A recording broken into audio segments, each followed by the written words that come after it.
All right, Saagar, what's on your radar? Well, former Vice President Joe Biden, he's assembling quite the coterie of supporters these days with two absolutely perfect announcements yesterday of people headlining related fundraising efforts for his re-election. The first is so perfect that it's almost as if the Trump campaign itself asked him to do this. The Biden Victory Fund announced a virtual fireside chat with Andrew Weissman. And in case you forgot who Weissman was, he is, of course, the former lead prosecutor for special counsel Robert Mueller's entire operation. So for 2 years, these MSNBC and CNN blathering idiots told us all about how nonpartisan Robert Mueller was and how impartial of an investigator he was and how insinuations that he is politically motivated were hatchet jobs. Well, here is his former lead prosecutor literally taking part in fundraising for the Biden campaign. And just to add the cherry on top, the woman who is interviewing him, Ann Milgram, is also a CNN legal analyst. Biden is basically stealing the entire CNN and MSNBC lineup in recent days. He even announced earlier this week that MSNBC political analyst Karine Jean-Pierre would also join his campaign. Jean-Pierre must have conveniently forgot about this little moment on television during the Brett Kavanaugh saga when she said that if a candidate was accused of sexual assault, it should disqualify them from running. Has the pendulum gone too far? No, look, I think we're at a point in time in this country where the Me Too movement has really gotten some traction, and we're finally listening to victims, whether they're women or men. And I think if you're running for office, you can't have been accused of sexual harassment.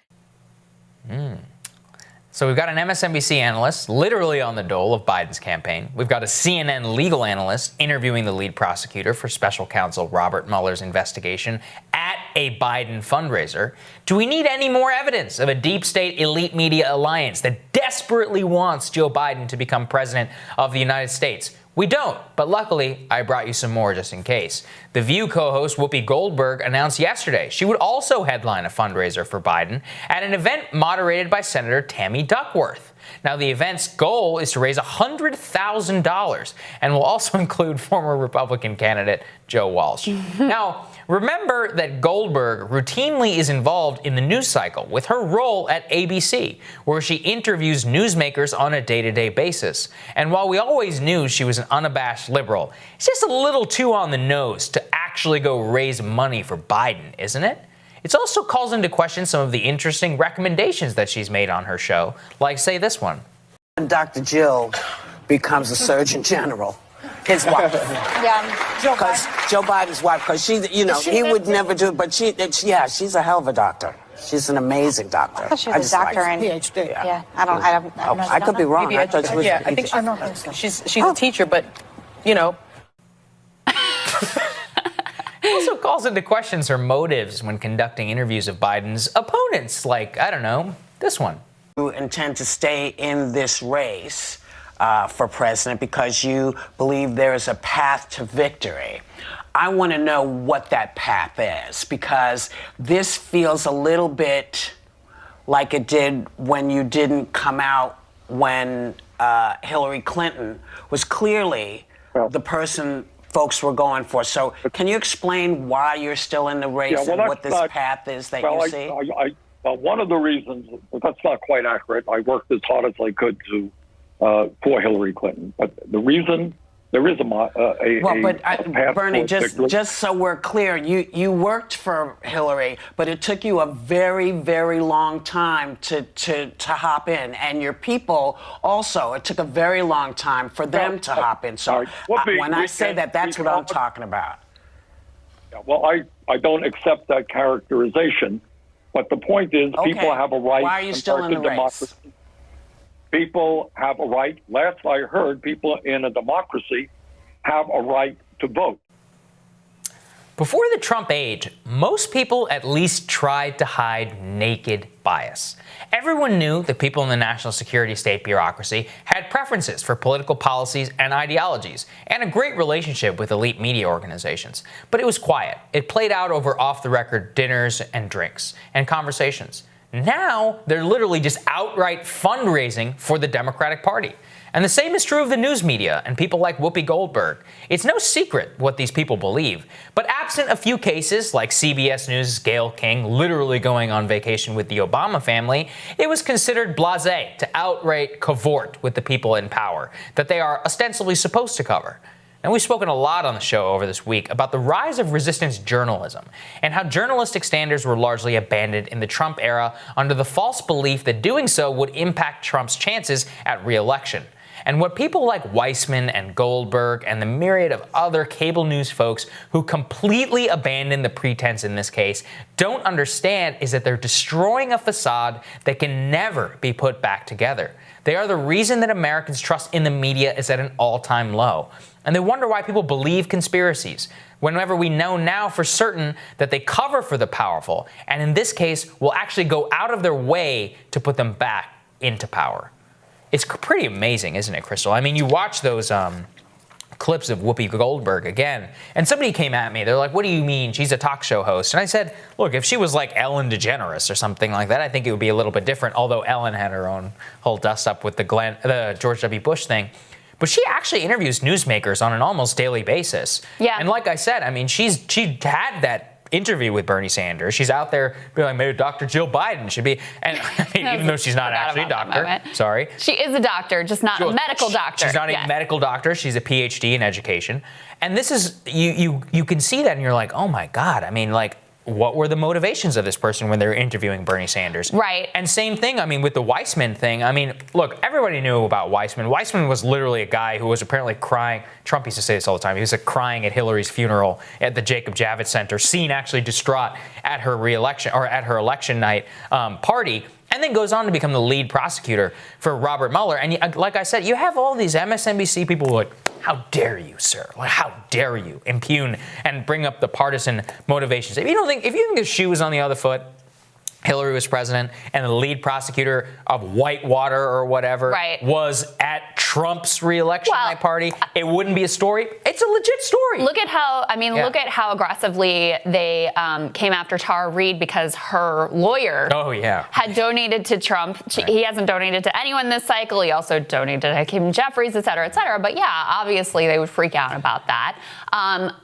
To be totally honest with you, I kind of like it better this way. Yeah. Like, let's not pretend that we're all neutral and fair and balanced. To me, that's the thing that drives me crazier than anything is when people pretend to just be straight down the middle, calling balls and strikes, and in reality, they are pushing an ideology. I mean, that's very much our philosophy here. Yes, like, absolutely. The lens that we're looking at politics. It's all on the table. We're not hiding anything. I think that's far more honest than having a secret agenda and ideology. So personally, I wish Whoopi would have been doing this fundraiser during the primary. Right. So we would have all known, right? Clearly. So it would be upfront for the public to see. This is my guy. Doesn't mean that you won't be fair when you question or try to grapple with that. But I think when you are upfront about who your partisan and ideological affinity is for, I actually think that that's a better state of affairs. And look, let's be clear too.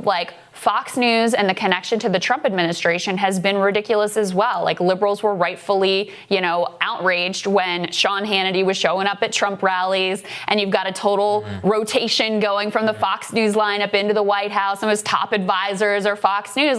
It's very clear the level of connection and propaganda when it comes out of that network. But there's blinders on often from the left when it comes to, Whoopi, when it comes to Weissman, when it comes to those sort of connections with the liberal media. So that's really what it is. It's I just want fairness, which is that, look, yeah, it's a story that Sean Hannity talks on the phone every night to Donald Trump.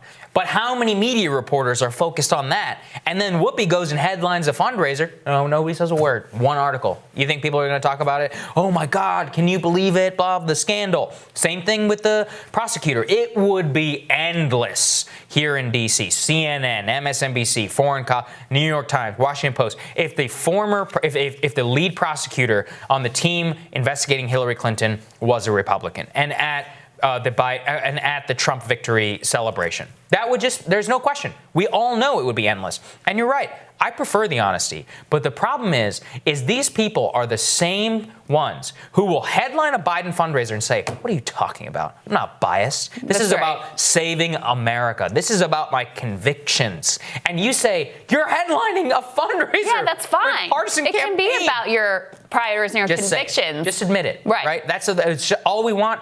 And that's the thing is, people like Whoopi, people like Andrew Weissman in particular, will go headline a fundraiser for Joe Biden and tell you that there is not an ounce of partisanship in any decision that he made during the Mueller investigation. I call BS. Well, I call BS, and so does the whole country. And here's the thing, is it's just like when we talk about corruption.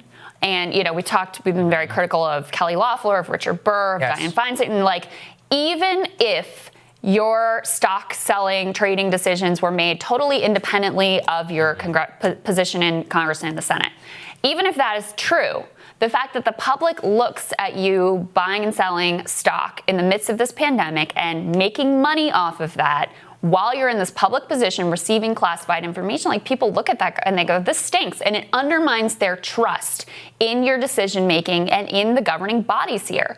It's the same type of thing. I mean, I remember very much that spin with Weissman and Democrats saying, absolutely, this is a career person, like, he's a professional, it's not going to affect his decision making at all. Maybe it didn't. Maybe it did. I have no way of knowing. But when you have such a blatant appearance of bias and partisan affiliation, of course it's going to undermine the trust in the decisions that were made there. And Weissman was, I think one of the things that we learned, especially when we saw Robert Mueller testify, and that he wasn't quite up to the level that he had been portrayed in the media, is how much Weissman really was driving the show behind the scenes and integral in drafting the Mueller report and all of that. And so if you are Democrats and you want people to take seriously the conclusions that were drawn and the, seriousness of that investigation, this really undermines your position, even if it could be proven, even if he truly did just try to call balls and strikes, just the appearance of it is bad enough. Yeah, it certainly is. And they'll never understand that. All right, I'm looking forward to your Radar Next, Crystal.